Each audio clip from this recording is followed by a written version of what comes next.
Estamos aquí en Turno Mañana con Jonathan Valdivieso, que es abogado fundador del movimiento La Ciudad. Somos quienes la habitamos por justamente tratar de entender si esto tiene una salida. Primero te agradezco, Jonathan, que hayas venido. Hay verdaderamente mucha preocupación. La gente habla permanentemente de este tema. Primero quiero que me des un cuadro de situación. Hoy, ¿qué pasa con los alquileres en la ciudad de Buenos Aires o en la Argentina en general? Sí, la situación de los hogares inquilinos y del mercado inmobiliario es dramática para garantizar acceso a una vivienda.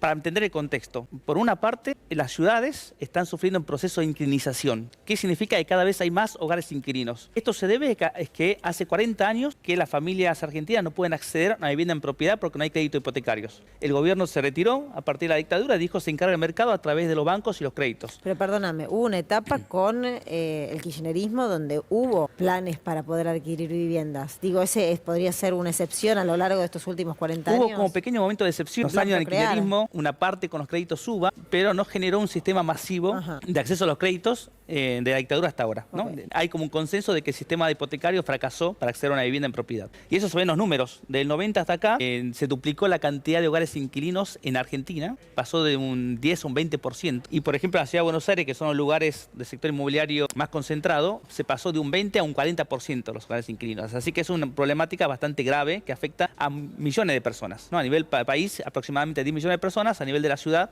aproximadamente 1 millón de personas. Así que tenemos una gran demanda para acceder a alquileres. En segundo lugar, estamos viendo que era un proceso ya incluso previo a la pandemia y previo a la ley, que es un retiro de viviendas para alquilar. Entonces hay una retracción de la oferta de viviendas para alquilar. ¿Qué está sucediendo? Están yendo a las plataformas para alquileres, ¿no? Para destinarlas a Airbnb, a Booking, a alquiler turístico, tanto de migración interna como extranjera. Muchos están saliendo del mercado y quieren, como está la mentalidad de que el sistema está dolarizado, dicen tenemos dólares invertidos fijos que no nos dan la rentabilidad suficiente y queremos salir y queremos vender y queremos los dólares en billete para hacer inversiones o depositarlas en el banco. Viendo la vivienda como un activo financiero. Queremos recuperar los dólares y nos queremos ir de este mercado. Y luego hay grandes inversiones. Los propios desarrolladores inmobiliarios están diciendo que lo que se construye es el 70% más que en los 90, más que en el 1 a 1. Que esto es importante decirlo, porque cuando se habla de la ley de alquileres se dice está afectando también a las constructoras y desarrolladoras. Eso no es verdad. Se está construyendo muchísimo más que en los 90. ¿Y dónde sale el dinero si la población no tiene la capacidad económica? Bueno, el dinero sale justamente de los blanqueos legales que estableció los gobiernos en los últimos años y de los blanqueos ilegales que generalmente suele receptar el mercado inmobiliario. Y eso está generando que, obviamente, el que blanquea ya es un éxito. Y blanquear en algo que se transforma en pesos a dólares, como son los inmuebles, es un doble éxito. Y vemos que esos inmuebles no tienen problema de que vaya a pérdida, no tienen problema de que no se alquile, ¿no? Quedan ociosos. Una problemática gigantesca, estructural, que lleva además varios años, y hoy la gente que tiene que alquilar, que está mirando Turno Mañana, no sabe qué va a pasar con su alquiler, qué va a pasar con la ley, cuál es el panorama que ustedes esperan de los próximos días, si querés, por lo menos para que la gente tenga una respuesta. Esta ley y esta reforma, ¿ustedes piensan que va a salir o que se va a trabar en Senado mañana? A ver, esperemos que se trabe, porque lo que estamos pidiendo es, creo que hay un análisis reduccionista del problema de la vivienda, concentrado en que todos los males tienen la ley de alquileres. Y por una parte, de ambas partes, de la oposición que quiere derogarla, ¿no? Y que logró la modificación de estos dos temas sustanciales en diputados, y por otra parte el oficialismo que no ha cumplido con el respeto y que se cumpla la ley. Entonces tenemos ambos sectores de la clase gobernante que en cierta forma no están tratando con seriedad y con la verdadera complejidad del tema. Primero, no se va a solucionar modificando la ley con la reforma que están estableciendo. Eso a lo sumo generará que algunos inmuebles vuelvan a la oferta, no va a generar un incremento masivo de la oferta de alquileres y lo que vuelvan no va a generar que bajen los precios. La quita impositiva, los beneficios que reciben los propietarios, en el contexto que estamos de alta inflación, de expectativas a futuro, de incertidumbre, no va a generar que bajen los precios. Entonces van a ingresar a unos inmuebles, pero no van a bajar los precios y sí van a incrementar la carga económica en los hogares inquilinos que están en niveles de precarización económica históricas. Entonces, para solucionar el desequilibrio que se generó con la inflación y la ley, van a perjudicar a 10 millones de inquilinos que no sabemos cómo van a poder sostener los alquileres o acceder a nuevos alquileres. Claro, uno está mirando un poco a futuro, que con este contexto vamos a estar hablando de pedidos de desalojo, de gente que va a agarrarse del sillón porque no tiene dónde vivir y porque no tiene manera de afrontar estos aumentos y estas subas tan significativas. Mariano Martín tiene una pregunta, se suma a Turno Mañana y a la charla. Jonathan, ¿cómo va? Escuchaba recién que hay alrededor de un déficit habitacional en la ciudad de Buenos Aires, y sacamos esa foto de 1 millón de personas. Y escuchaba también que hay ¿Puede ser que cerca de 1000 viviendas en alquiler en este momento apenas en la Ciudad de Buenos Aires? Sí, este es otro tema. Los números con los que manejamos son números que dan las propias inmobiliarias, que son las que quieren que la ley se modifique. El sector inmobiliario vio la ley de alquileres en el 2020 como una intervención estatal en la regulación de alquileres. Entonces quiere poner todo freno. Desde el sector inquilino pensamos que justamente para solucionar la problemática de vivienda tiene que haber una mayor intervención estatal de todo tipo, ¿no? De todas variedades de dimensiones. Hay una discusión ideológica detrás. Entonces, lo que manejan los números, muestran todos los números para decir fracasó todo tipo de intervención estatal.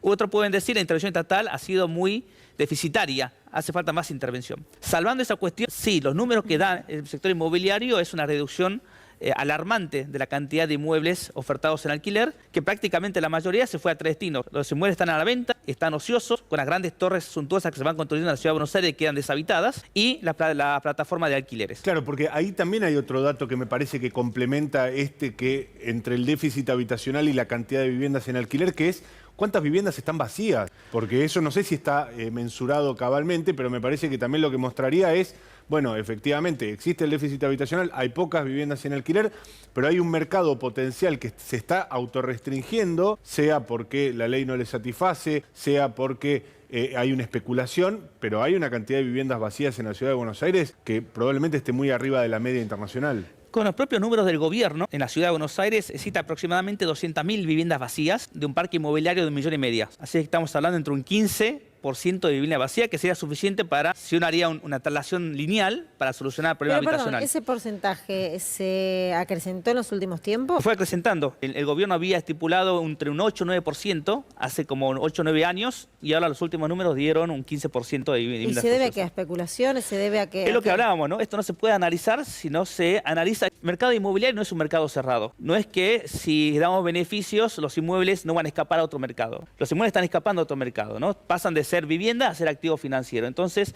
hay grandes inversiones para transformar la vivienda en activos financieros inmobiliarios y se construyen torres para la inversión de capital, transformación de pesos en dólares, etcétera, etcétera. En los últimos 30 años en la Argentina se ha duplicado la cantidad de viviendas cuando la población solamente creció un 50%, ¿no? Entonces se construyó 2 viviendas cada una persona. Y en la Ciudad de Buenos Aires en los últimos años, por ejemplo, se construyeron 11 millones de metros cuadrados y el déficit habitacional sigue incrementando. Entonces no es un problema de construcción, es un problema es cómo se invierte, cuál es el destino que se otorga a lo que se construye, y obviamente los problemas macroeconómicos que tienen que ver con la dolarización, la inflación, la precarización económica de los hogares. Todo este combo es imposible solucionar si solamente discutimos 2 artículos de la ley. Porque por una parte están lo que no quiere intervención estatal y por otra parte el Estado que votó una ley en el 2020 y que no la hace cumplir. Todo el programa nacional de alquiler social que se tenía que haber implementado para acompañar la situación de los hogares inquilinos no se hizo nada. No está ni aprobado, ni elaborado, ni pensado. Toda esa intervención estatal es lo que estaría faltando cuando hay un corrimiento de los capitales que se van al mercado inmobiliario. Hagamos un ejemplo simple de derechos que tenemos más naturalizados. ¿Qué hacemos si el sector privado dice la educación ya no es negocio, nos vamos? Allí el Estado tiene que salir a respaldar porque es un derecho humano, es un servicio público. Lo mismo está pasando con la vivienda, que es un derecho humano, pero no hay un servicio público estatal fuerte que salga a compensar estos momentos de crisis donde hay un mercado que se está yendo de la oferta de alquileres. Te quiero preguntar por qué se terminó postergando la resolución del martes para el jueves. Uno de los puntos tiene que ver con la regulación que pedían algunos sobre Airbnb. Quiero saber cuál es tu opinión, pero antes de pasar a eso, ¿qué tiene que saber el inquilino principalmente si gana determinado partido político? Digo, ¿ya se expresaron cuáles van a ser sus intenciones? Digo, pienso en Milei, que él considera que no hay que regular absolutamente nada, que el mercado se autorregula. ¿Qué le dirías a ese inquilino? Bueno, por una parte tenemos obviamente la oposición que está pensando en hacer de regulación, en derogar la ley. Solo consiguió modificarla, pero quiere derogar la ley, quiere que no haya intervención en el mercado inmobiliario. Tenemos al principal vocero, que es Lombardi, que pide derogar toda intervención en lo que ven una relación solamente entre partes iguales, ¿no? Una visión que retrasa 300 años a nivel mundial. Y tenemos luego el sector de la Libertad Avanza, que si bien no está gobernando, por lo menos los diputados que discuten en las legislaturas muestran obviamente una visión pro mercado y pro torres, es decir, pro financiarización de la vivienda. Ya no solamente no intervención del Estado en el mercado inmobiliario, sino que está bien que el mercado inmobiliario se empiece a financiarizar la vivienda y no sea accesible para los sectores populares y los sectores medios. O sea que esto tienen que saber los inquilinos porque además las elecciones están prontas a llegar. Bueno, te decía lo que ocurrió ayer y qué es lo que esperan que ocurra mañana. En este punto que tiene que ver con los Airbnb, ¿qué se puso en juego? Bueno, de los sectores inquilinos creemos que la discusión tiene que ser acelerada, ¿no? No creemos que se debe no discutir y pausar y quedar como todo como está, porque esta es una situación dramática. Sí creemos que la discusión tiene que ser muy compleja y tratar todos los temas que estamos tratando. Tiene que tratar alquiler social, ver si qué se modifica o no se modifica la ley. También los beneficios impositivos a los sectores propietarios. También hay que diferenciar sectores y propietarios de envergadura. No es lo mismo que tienen pocas propiedades, las que tienen miles. No es lo mismo regular las plataformas de alquileres, aquellas que hay un propietario gestionando su propio Airbnb, que cuando hay una empresa que gestiona como un pool de siembra decenas de inmuebles. Es una transformación del mercado inmobiliario que se está acelerando y que es muy distinto a lo que sucedía en la Argentina y que eso no se está debatiendo. Si eso no se debate, no vamos a encontrar una solución real y que proteja el acceso a la vivienda de los hogares inquilinos. Ahí veíamos algunas placas de que conseguir un alquiler es un drama. En parte lo explica la cantidad de viviendas, sobre todo en algunos barrios donde son todas modalidad de alquileres temporarios. Gracias por haber venido. Vamos a seguir atentamente este tema porque es una gran preocupación para la mayoría de los inquilinos. Gracias por eso. Muy amable.